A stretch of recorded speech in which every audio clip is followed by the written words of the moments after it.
Thanks for listening to Goddab Radio, a podcast for progressive thinking people. I'm Mad Dog Manser, and I'm here to bring you relevant and honest news and information I find compelling. We cover politics, debunk conspiracy theories, report on cannabis, especially in Oregon, and feature guest interviews regularly. At Goddab Radio, we are ferociously progressive, fiercely skeptical, and forcefully scientific, with a no-nonsense attitude. Today is Friday, April 28th, and today we have a lot on Trump. The first 100 days is tomorrow, so we will look at that in our Carnival Bark segment. In our Conspiracy Hypotheses segment this week, we will talk supply-side economics. We will show that it has failed miserably in the past, and new tax reform package that is supply side on steroids, basically. We have cannabis news as well, with a wide array of stories this week. And we want to thank our sponsors, of course, for helping make Goddab Radio possible.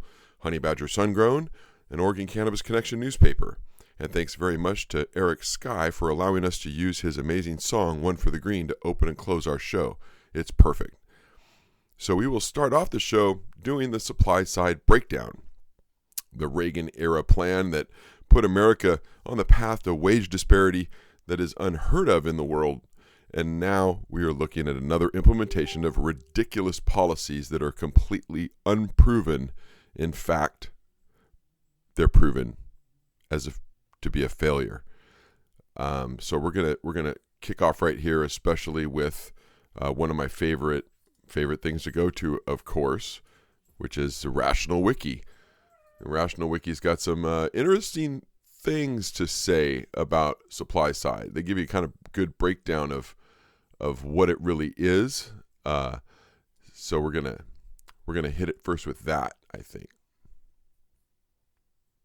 And of course, as Rational Wiki typically does, they started off with a quote. The trickle-down theory. The principle that the poor, who must subsist on table scraps dropped by the rich, can be best served by giving the rich bigger meals. That's William Blum. Awesome. That's an awesome quote.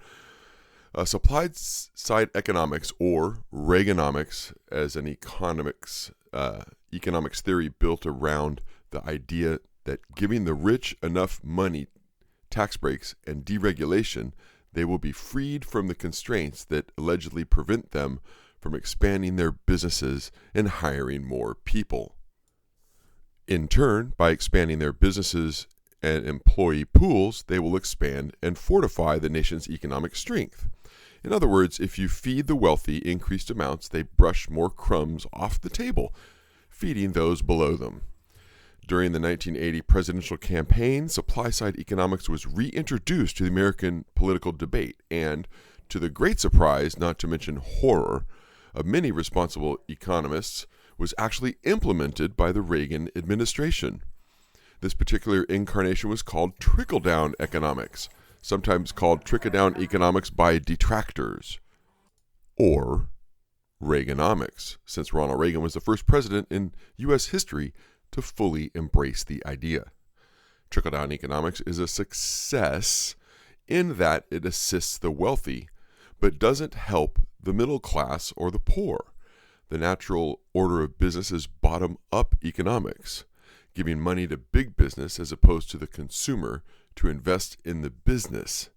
But the fact that they aren't increasing sales due to lower consumer purchasing power is no incentive to expand the business. History shows that they hoard the money.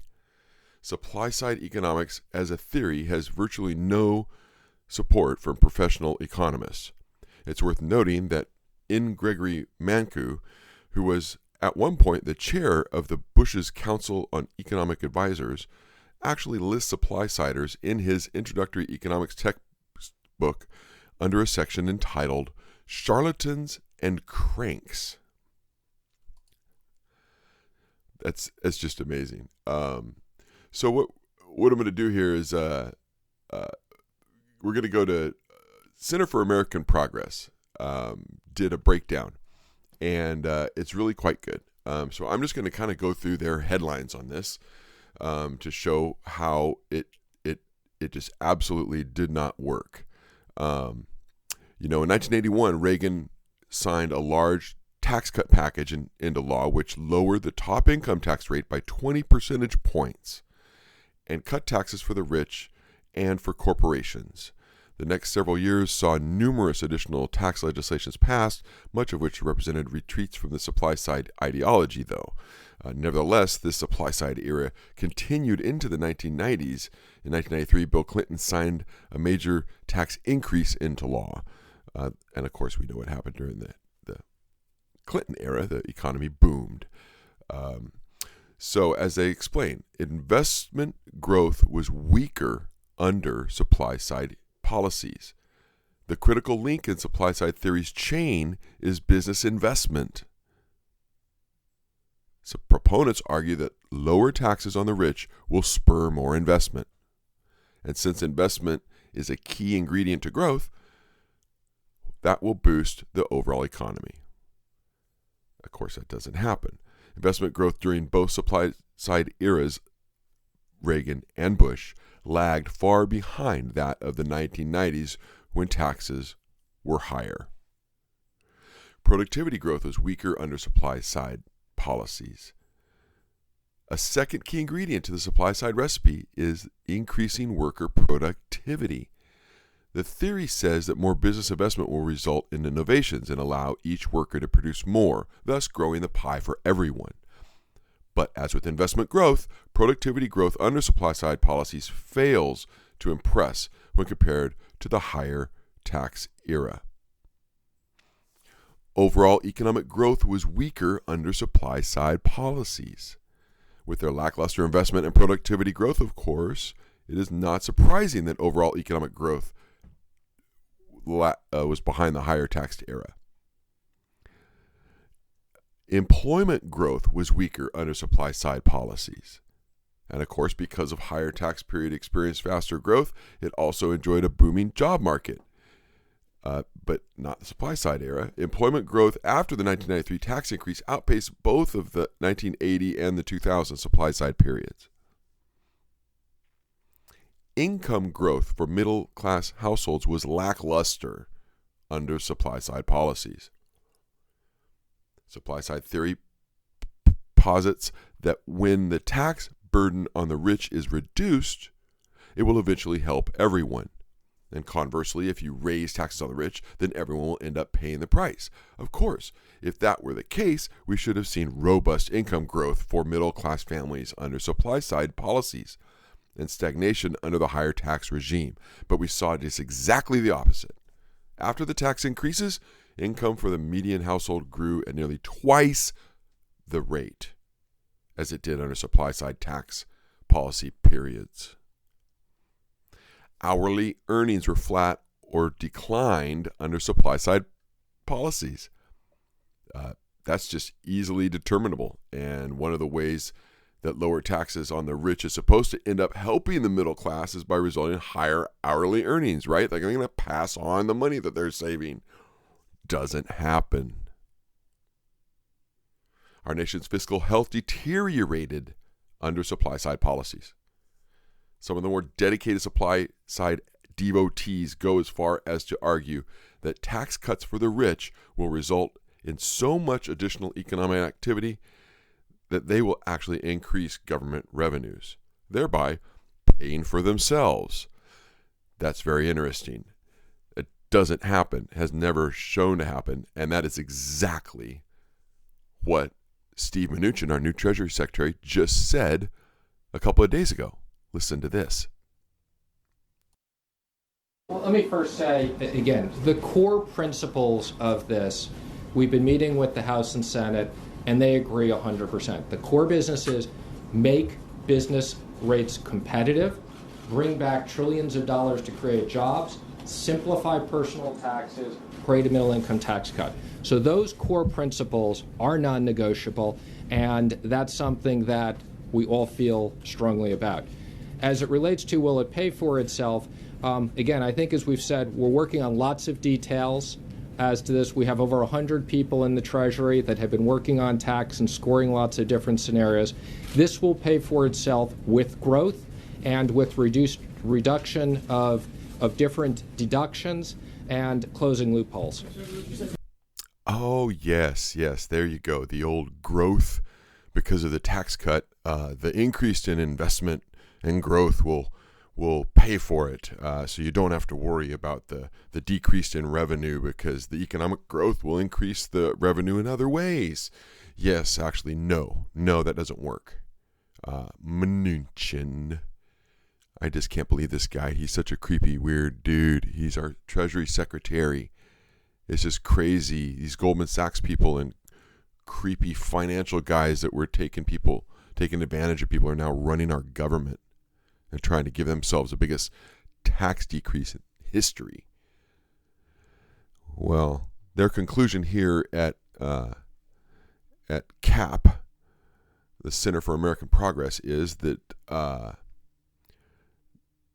they did boost investment these periods of supply side investment, and they spurred growth, but or they did not spur growth or create a trickle down. In fact, the investment data was not even good. It was a bad period, and then when Clinton came into office, it got better. When Obama took back over in office, it of course was better. The jobless rate declined in this country somewhat, although those rates are not good, not much anymore. But so yeah, supply side economics not going to work, guys. Gary Cohn was at that news briefing that I just played for you that was at the White House. He's like with the White House Office of Economic Development, I believe, and he said straight up that he expects growth to pay for it as well. Supply side economics gone run amok, folks. It's exactly what we've got. It's a bad situation, but now it's time. It's time for Carnival Barks, our weekly Trump Roundup, where we highlight recent alternative facts from the so-called president, a segment where we point out the absurdities, lies, and blunders coming from Trump and his inept administration. This week's segment, we will cover the so-called president's first 100 days, which we will call the 100 Dreadful Days. We are so appreciative of BuzzFeed to give us a list of 100 lies that Trump perpetuated in his 100 Dreadful Days. The list is amazing, and there are 10 on the first day in office alone. So thanks to BuzzFeed for compiling these doozies, and let's get right to them. During a speech to the CIA on day one, the president bragged about the size of the crowd at his inauguration. I looked out, the field it looked like a million. Here we go. Let's just play the clip for you. We have something that's amazing because it looked like 1.5 million people, whatever it was, but it went all the way back to the Washington Monument. And I turn on the thing, and by mistake, I get this network. And it showed an empty field. And it said we drew 250,000 people. Now, that's not bad, but it's a lie. We had 250,000 people literally around, in the little bowl that we constructed. That was 250,000 people. The rest of the, 20-block area all the way back to the Washington Monument was packed. That was a lie. Aerial photos show the crowd watching the inauguration did not extend back to the Washington Monument. It's pathetically small compared to Barack Obama's. Again, on January 21st, Trump bragged to the CIA that he had been on the cover of Time magazine 15 times this year, calling it the all-time record in the history of the magazine. Of course, that's totally false. Trump has made it on the cover of Time magazine 11 times in total. Richard Nixon holds the record, of course. 55 times old Tricky Dick was on that cover. Number 3, on January 21st, during his speech to the CIA, Trump blamed the dishonest media for making it sound like he had a feud with the intelligence community. And I just want to let you know the reason you're the number one stop is exactly the opposite, he said. This is a lie. Trump made a number of public statements disparaging the intelligence community. In one instance, he compared leaks from the intelligence agencies to living in Nazi Germany. That got spicy in a lot of trouble recently, remember? Yeah. Here's number 4, January 21st, again at the CIA. I wasn't a fan of Iraq. I didn't want to go into Iraq, but I will tell you, when we were in, we got out wrong. That's a lie. In 2002, Trump said he supported invading Iraq. Lie number 5, on day 1, at the CIA, still in this one speech to the CIA. Trump also told them ISIS would not exist if the U.S. had kept the oil when it got out of Iraq. Quote, and all I always said, in addition to that, keep the oil. Now, I said it for economic reasons, but if you think about it, Mike, if we kept the oil, you probably wouldn't have ISIS because that's where they made their money in the first place. So we should have kept the oil. That's completely inaccurate. ISIS was financed by some activities through Iraqi oil. It has earned most of its cash through robbery, extortion, and oil from Syrian fields. Factcheck.org reported, citing government reports and terrorism financing experts. Lie number 6. During the speech at the Liberty Ball, Trump referred to the weather at his inauguration. Quote, I looked at the rain, which just never came, you know. We finished the speech, went inside, it poured when we came outside. The rain did come. In fact, it began to rain when he started his speech and continued to lightly rain after. Yeah, it was raining on his parade. And lie number 7, Sean Spicer, first day, first try. White House press secretary tweeted, this was the largest audience to ever witness an inauguration, period. This was the largest audit. Spicer said it is hastily arranged White House press conference, actually is where he said it, I'm sorry. And that's totally false, of course. It was not the largest audience to ever witness an inauguration. It was probably the smallest. And the photos showed larger crowds at Barack Obama's by tenfold. Absurd. Number 8, Sean Spicer. This was the first time in our nation's history that floor coverings have been used to protect the grass at the mall. Again, totally lie. It happened at Obama's inauguration, and they got photos to prove it. Floor coverings were used in 2013. We know that 420,000 people used the D.C. Metro Public Transit yesterday, which actually compares to 317,000 that used it for President Obama's last inauguration. That is wrong. The Metro said people took 782,000 trips for Obama's 2013 inauguration and 570,000 for Trump's. So he was wrong on both numbers. The 370,000 figure was quoted by Spicer was Metro's ridership as of 11 a.m. on Obama's inauguration day. At the first press briefing, Spicer said, this is number 10, this was also the first time that fencing and magnetometers went as far back on the mall, preventing hundreds of thousands of people from being able to access the mall as quickly as they had in inaugurations past. Not true. The Secret Service told CNN that no magnetometers were used on the National Mall.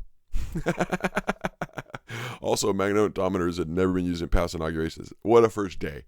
What a first day. And then, of course, we move on and we go on. And then we end up with the lies about the hacking, which was the big one that came after Jeff Sessions. And then we've got everything else. We've got all of the Trump stuff. We've got them denying that Manafort was a significant part of their campaign. We've got just lie after lie after lie. The Muslim ban. They just lied and lied and lied. Kellyanne Conway had alternative facts. She called Spicer's alternative facts. She coined the phrase. I mean, it's a thing now, I guess. Alternative facts. I mean, we can just go on and on. So I urge you to go and scroll through BuzzFeed's list of the first 100 lies of the Trump administration. And this is, of course, there's multiple lies every day, so this is not even close to the full number of lies that this administration has perpetuated. It's absolutely absurd.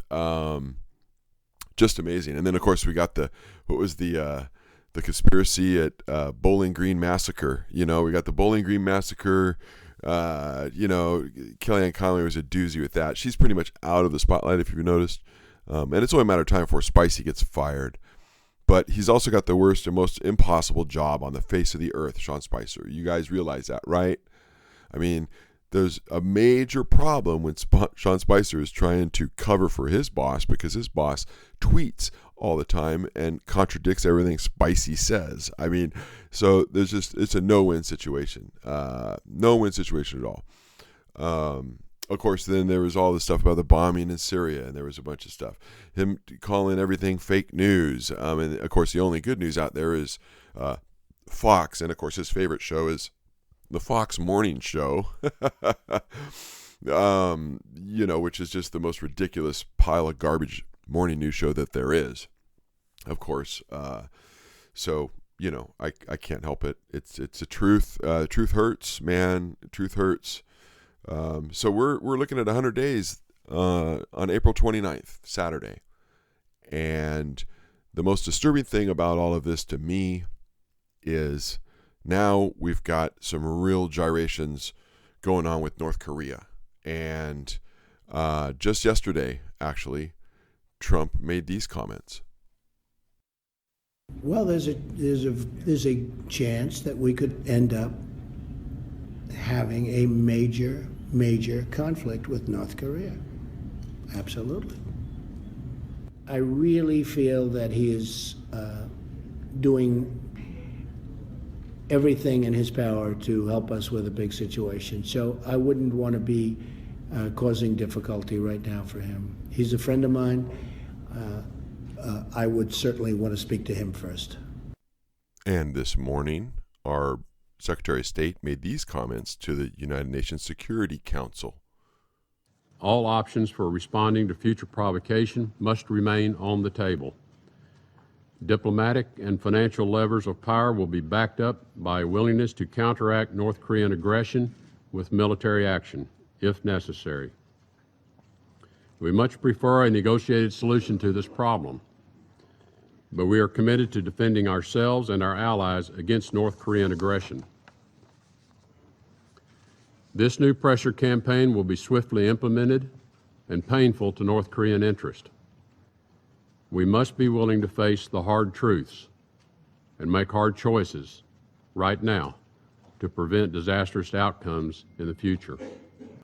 So I truly fear that we are coming close to another war, and this country's got nuclear weapons they are not afraid to use. Not to mention Seoul, Korea, butts right up against the border, the DMZ, with North Korea.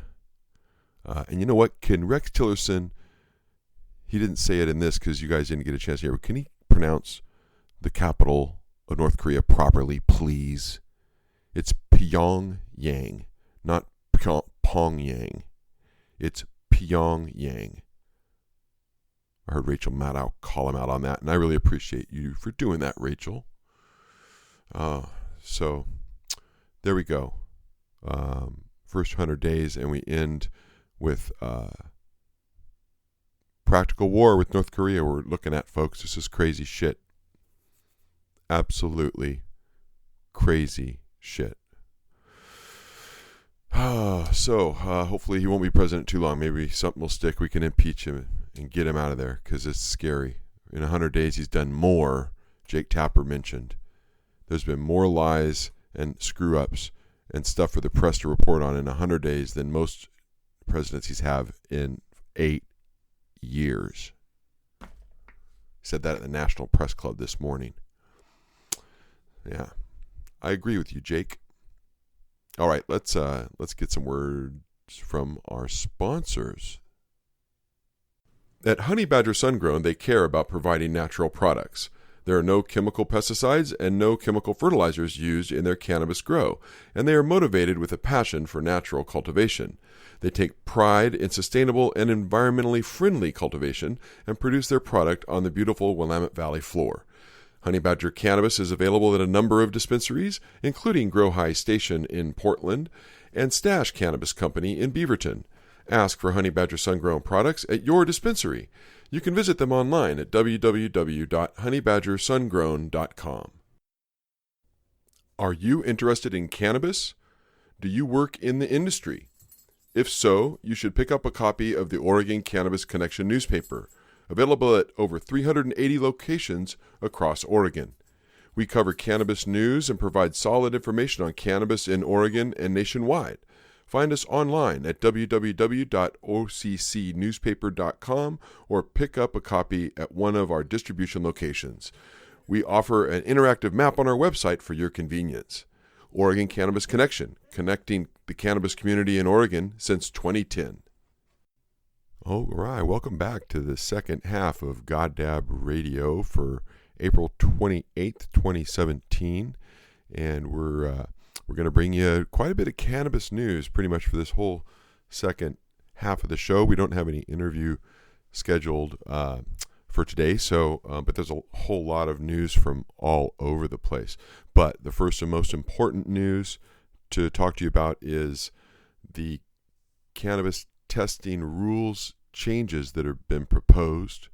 There have been hearings in Eugene yesterday, and there was a hearing in Portland today that started at 10 a.m., 800 Northeast Portland or Northeast Oregon Street at the government or the Portland state office building. But I'm sure the hearing's over now. But you can still email them, and I would highly recommend that everybody do that. And you can email them at publichealth.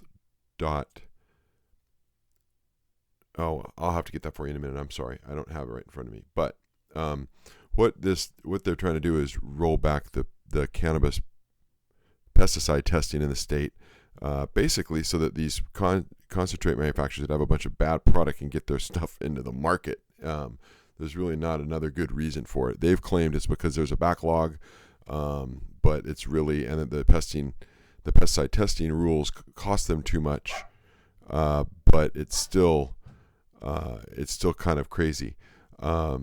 I don't think that it's fair to change the testing to once a year randomly on a concentrate manufacturer when they were having a 26% failure rate.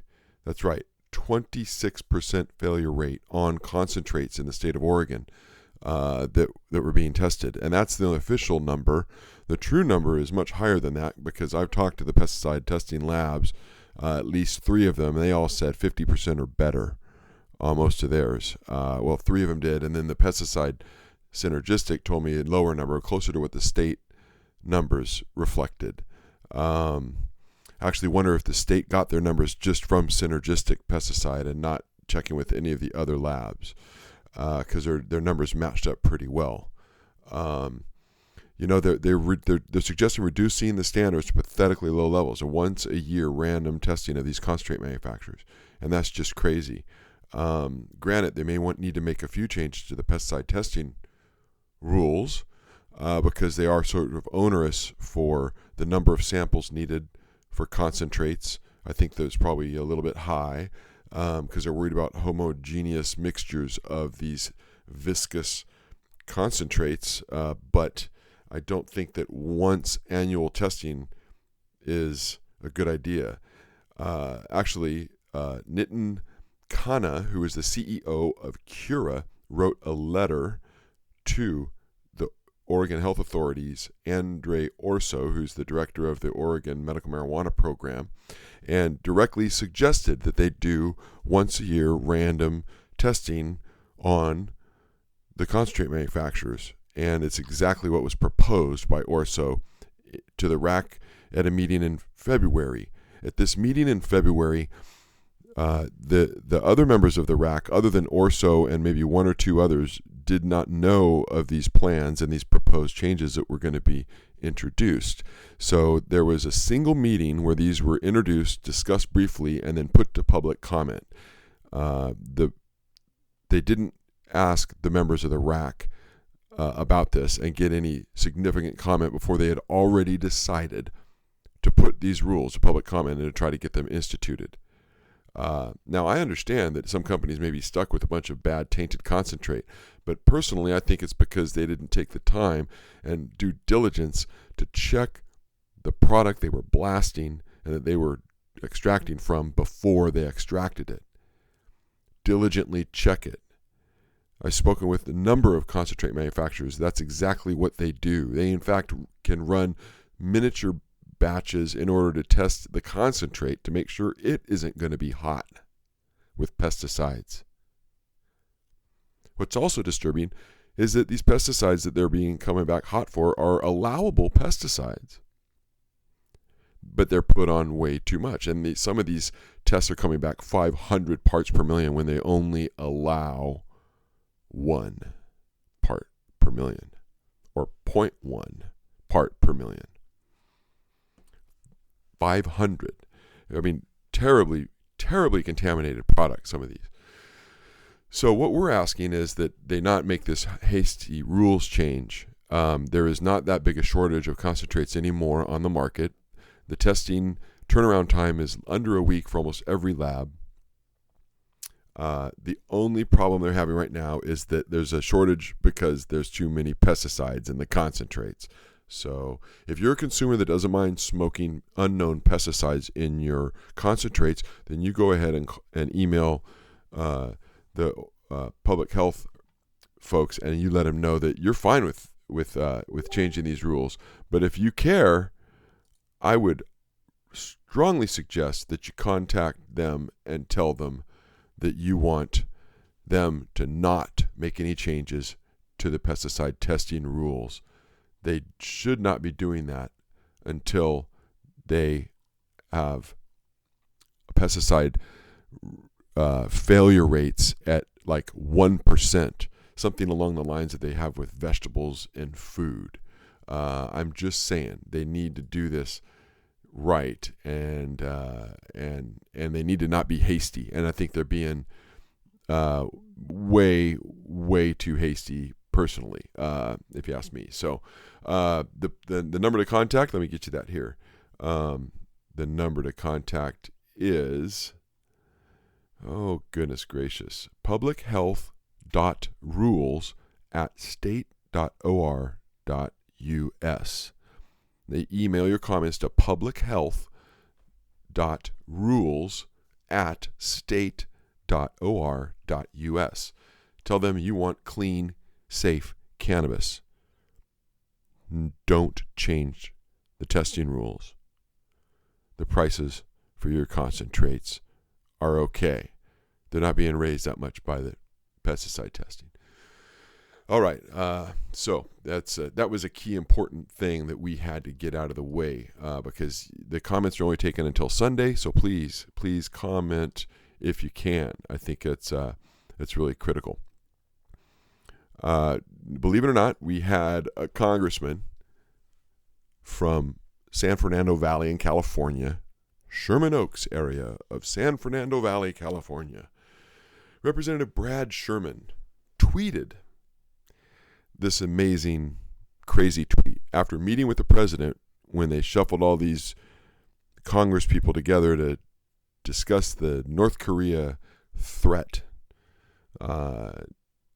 This congressman had a chance to ask the question, so he raised two issues with this question.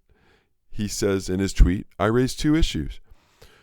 North Korea could smuggle nuke into the U.S. rather than use an ICBM, and could smuggle the nuke inside a bale of marijuana and might sell nukes to Iran, which has billions of hard currency.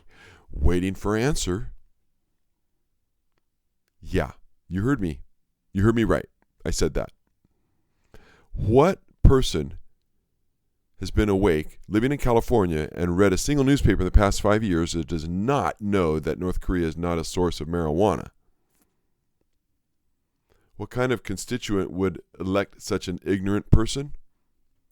Well, it's the fools of San Fernando Valley. And they elected Brad Sherman, a reefer madness and North Korea fear-mongerer in Congress.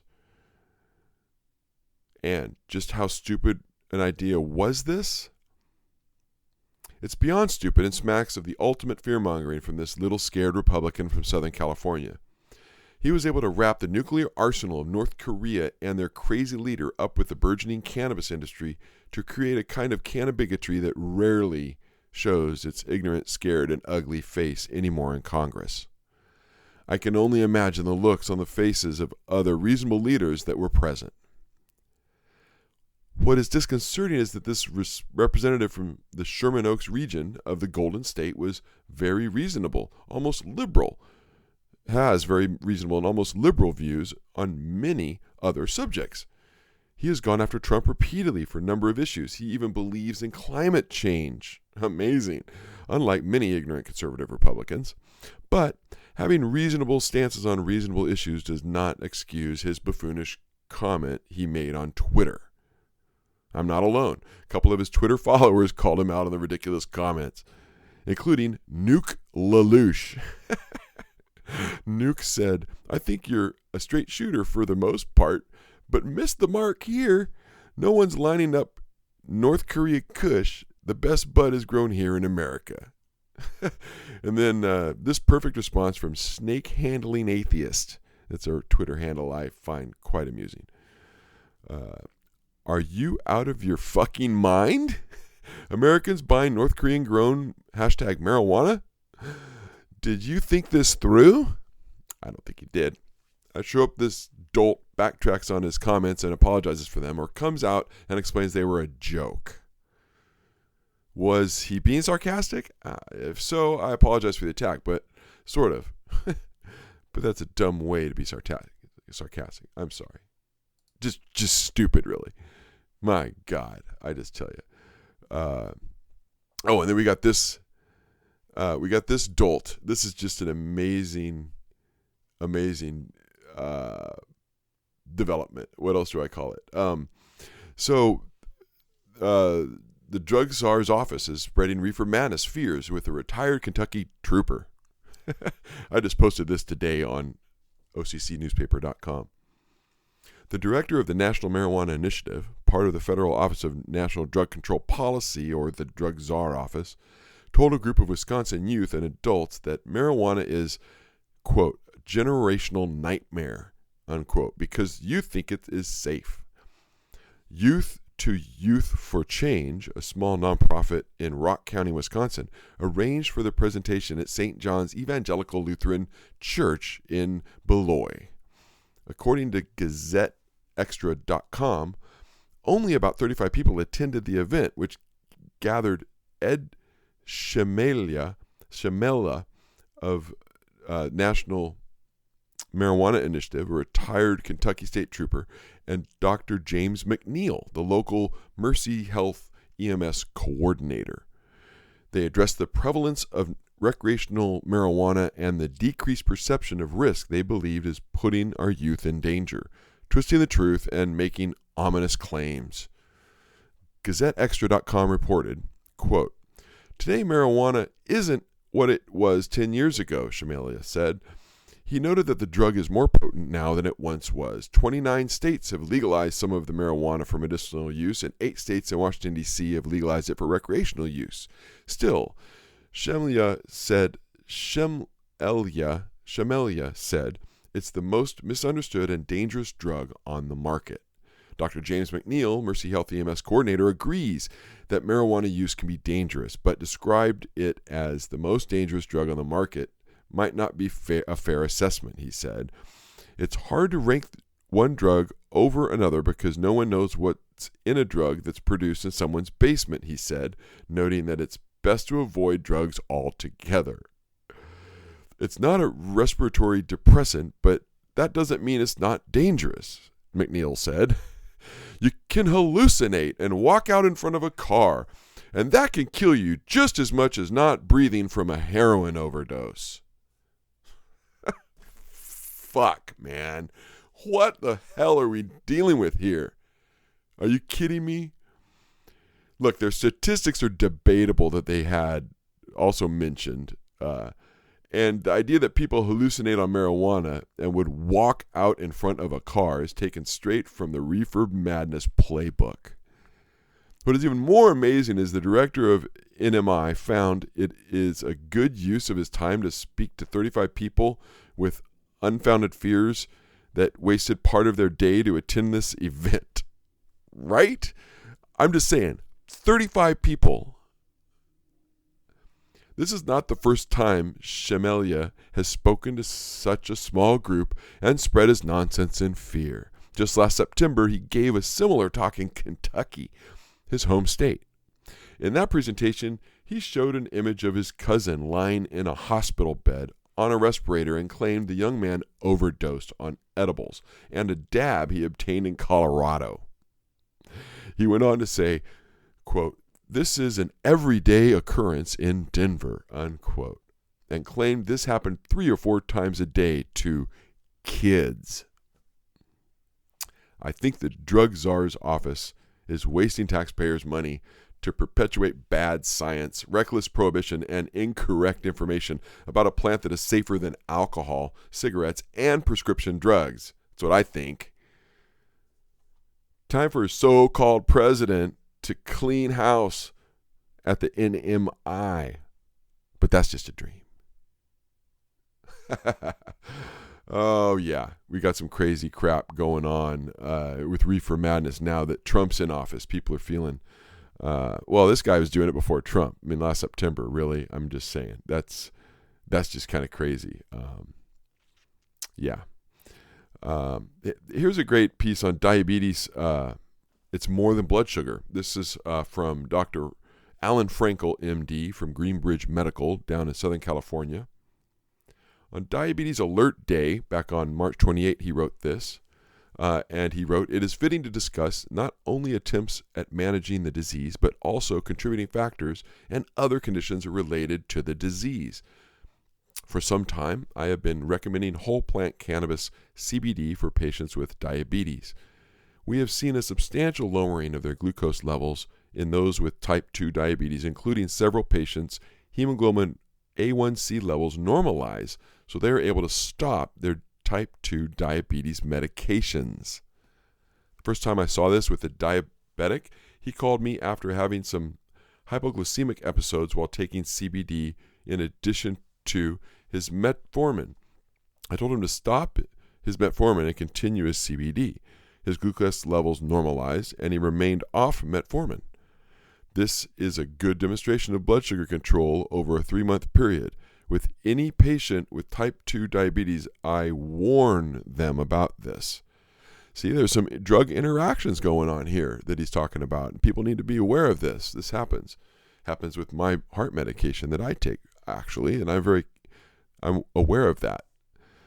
With regard to cholesterol, back to the story. With regard to cholesterol, diabetes can raise bad cholesterol levels and lower good cholesterol levels.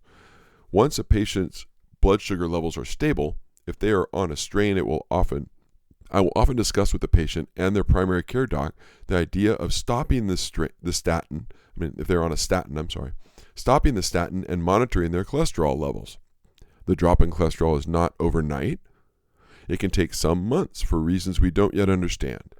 However, we are seeing improvements in cholesterol levels, and many patients remain off their statins. I'm on a statin too, of course. We have also seen improvements ranging from apparent stabilization of macular degeneration and help with neuropathic pain, sometimes combined with THC. CBD is a vascular and renal protectant. Finally, with regard to weight and diabetes, there is certainly a connection to being overweight and the onset of diabetes. I have often written about the effect of CBD on curbing appetite before. The ability to achieve weight loss with CBD is real. So, when discussing CBD and diabetes, it is a multi-pronged approach, helping patients with weight, cholesterol, and glucose issues. I believe this is all happening on a number of metabolic levels, such as bringing the sensitivity of insulin back to normal. So, help with many major issues resulting from and associated with diabetes can be achieved with CBD. For certain, it is worth a try. Thank you, Dr. Frankel. And of course, we know that CBD is really a pretty mild drug. It's not psychoactive, so it's not going to make you high, which is a great thing. So if you want to use it, and it's definitely it works for pain, has been demonstrated repeatedly, even in studies.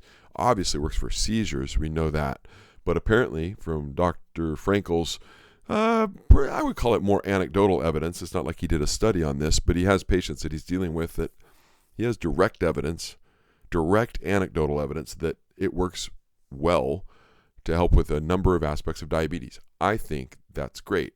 I guess I should probably tell some of my family members that are dealing with type 2 diabetes. So I'm going to have to do that for sure. Chicago had a law school panel that discussed real estate issues, which is pretty interesting. The John Marshall Law School recently had a panel discussion about the real estate marijuana landscape in states that have legal cannabis. The group that gathered back on April 18th was made up of attorneys, real estate developers, investors, and Celeste Hammond, the director of the School of Real Estate Law. Hammond described this situation as disruptive innovation that is occurring as the market switches from illegal to legal in some regions, and recommended that communities address the situation head-on and early.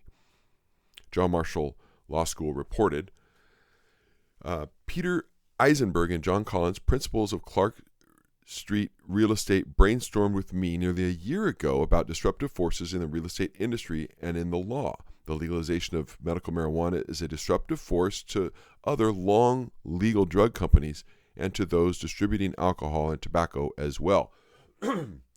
As a disruptive innovation from illegal to legal, the industry calls for a response from communities where the cultivation and distribution of medical marijuana occur, said John Marshall Law School professor Celeste Hammond, the director of the Center for Real Estate. In what has been called a legality innovation, the law will respond. In addition to the impact on both public and government and private land use restrictions, real estate attorneys will help to support the role of banks, title insurance, and the real estate that serve as leasing sites for marijuana to be grown and sold. There will be implications even for climate change, as the newly legal industry requires huge amounts of water and energy. The disruption is more exciting and more important than I imagined, said Hammond.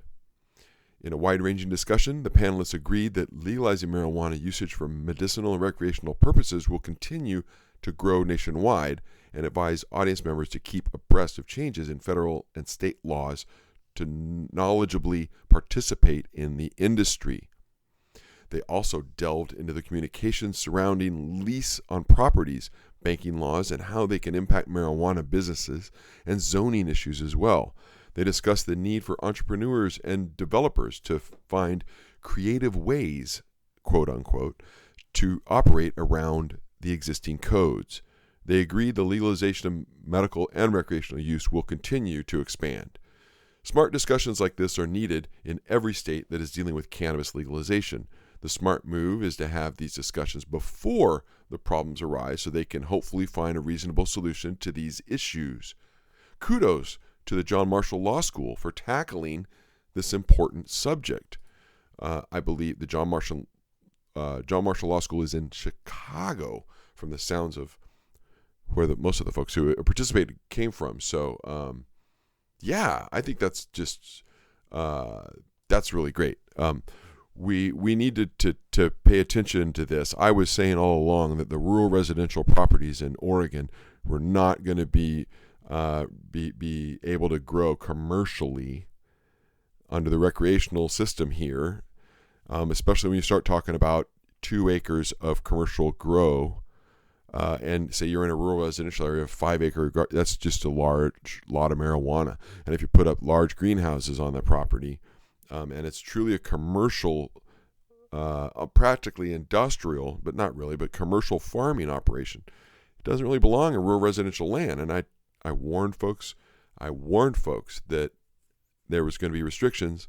And if you lived on rural residential land and you were expecting to grow commercially in the recreational market in Oregon, you might be fooling yourself, especially in Southern Oregon.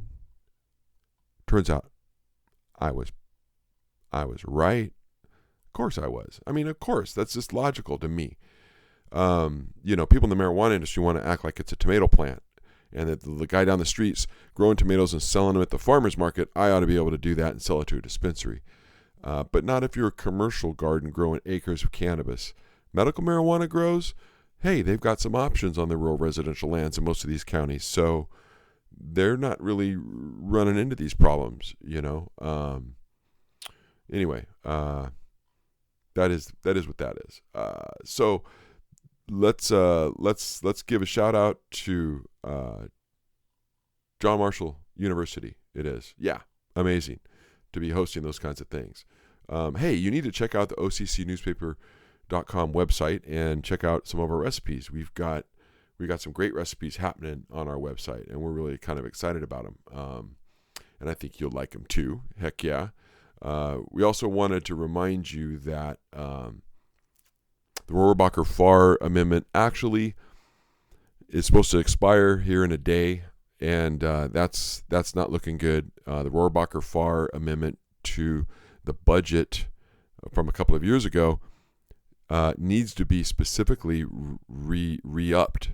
I think they're doing a temporary continuing resolution for a week that might extend it till May 5th, but when they adopt the new budget, they're going to have to include a new amendment. Rohrabacher-Farr is not going to continue. So you need to contact your congressman. If you live in Oregon, I suggest you contact Congressman Earl Blumenauer. Even though you may not live in his district, he would appreciate hearing from an Oregonian. But I would definitely contact Senator Ron Wyden. If you're an Oregonian, he is your senator. We have two. I would contact them both, Merkley and Wyden. They are both cannabis friendly and support the industry in Oregon, and you should let them know that you hope that they can get a reinstitution of Rohrabacher-Farr, if nothing else, going forward in the next budget. That is critical. There's a bunch of other bills that have been introduced, but really we need to make sure Rohrabacher-Farr doesn't get turned back. So if you can, let them know. And this last piece I think I'm going to have for today, for our show, is going to be this 5 nanogram THC limit may be coming to California. Oh my God. The dreaded 5 nanogram limit, or any limit that's based on your blood alcohol or blood THC levels, is crazy. Mainly because you can't tell how stoned somebody is, because people who are chronic users will have way more than 5 nanograms in their blood a week after they last smoked. So that's not a good way to measure. But California's pushing ahead. Tom Angel, through his Marijuana Moment newsletter, I would recommend everybody check out Marijuana Moment. It's awesome. He sends you every morning a list of stories. I get some of my stories from it and publish from that. He brought our attention to a couple of bills that passed out of committee in California that would have made it an infraction to have 5 nanogram per milliliter blood level for Delta-9 tetrahydrocannabinol to drive a vehicle. Of course, that's THC. And also a zero tolerance for persons under 21. The bill, Senate Bill 65 and Senate Bill 698, passed out of the Committee on Public Safety without a single no vote. 2 abstained on one of the bills. The bill now moves to the Committee on Appropriations. The DUII bills were introduced by California Senator Hill and are supported by all the usual suspects in the law enforcement industry, which is large in California. 20 to 30 sheriff, police, and district attorney associations endorsed the bills. Senate Bill 65 was heavily amended, and the requirement for drug treatment was pulled from the bill before passing. Thank God. No drug treatment was included in Senate Bill 698 either, which covers those under 21 years of age who are found with any detectable THC in their system. Yeah. Harsh for the kids. 21, too. We're not even talking 18. I'm sick of these 21-year-old laws. If you're 18 and you could be drafted and die for your country, you've heard this before, folks. and this sounds like a right-wing thing for a progressive guy to say, but I'm really a progressive libertarian, and I believe in equal treatment. And if you can die for your damn country because the government tells you to, then you ought to be able to drink. You ought to be able to smoke weed like any other adult and every other adult out there. Otherwise, change the draft age to 21. Let's get serious, man. I'm just saying. Anyway, back to the story. The California Police Chiefs Association stated in support of the 5 nanogram per milliliter limit, quote, "The current lack of tools for law enforcement to both identify and measure marijuana impaired driving, coupled with the lack of statute addressing the drug driving, sends the message to the public that drug driving is not as serious as an issue as drunk driving." And the ACLU, who opposes the use of the impairment blood test, explains in opposition, quote, "We do not believe that the roadside chemical tests for the presence of marijuana are sufficiently reliable to serve as the basis for a license suspension and other legal consequences. To our knowledge, these tests cannot distinguish between trace levels of marijuana that might be the result of secondhand smoke and levels that would be indicative that a driver himself or herself consumed the marijuana within a short period of time." Duh. This is well known now, folks. I'm just saying. So California, this is unanimous out of the committee. Democrats, Republicans, both. I'm almost sure this is probably going to pass. And in a state like California, this is insane. When I was a kid, it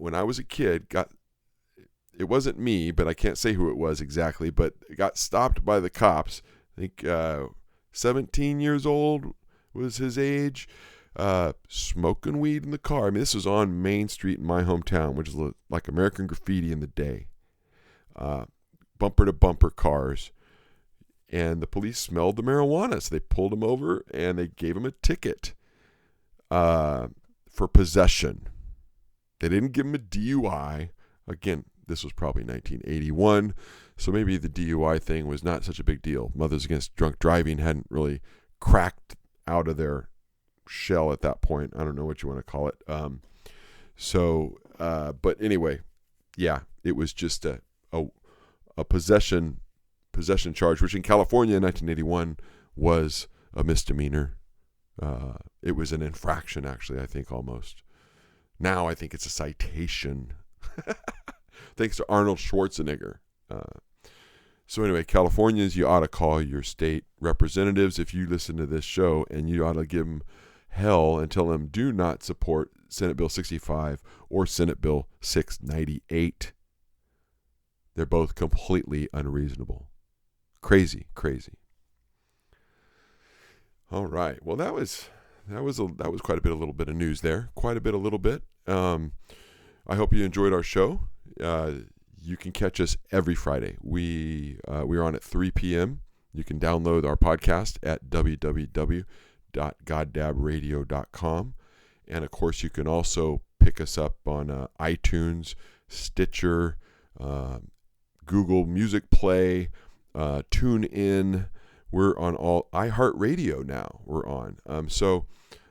You can find us on all the normal podcast places, or if you just Google Goddab, all one word, Goddab, you're going to find our website because that's kind of unique. And hey, I'm Mad Dog Manser, and I've been your host tonight, and I'm your host every week. And join us again next week. Thanks for tuning in, folks.